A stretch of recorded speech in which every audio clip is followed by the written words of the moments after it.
So by mid-year 12, we knew what we were doing, and that just made the HSC way more enjoyable because we're like, hey, let's work really hard here. And we've got this whole year of weightlessness. We always used to say, no weight, no weight. We don't feel any weight on our shoulders.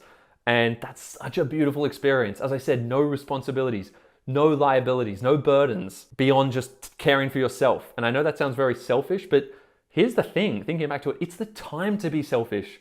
You can't be selfish when you have a family, when you have kids to provide for. You can't be selfish later in life when there are so many other things to consider.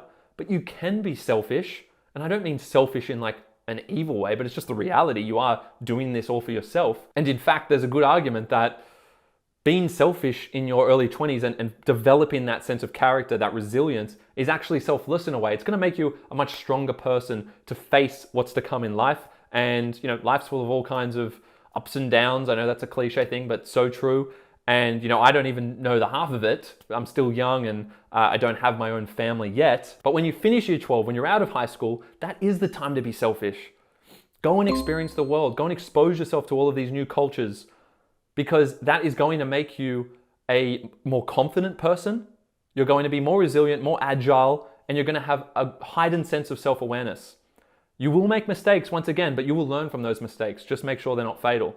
Going back to the point I said earlier about some people not coming back from their gap years. Again, I know that's morbid, but I know people firsthand who have gone over and they haven't come back the same in a negative way. I know most people who come back are way better for it. They're completely changed people in a really positive way, right? They're full of life. They're so much more social. They're bouncing around. They're loving life. They're feeling confident.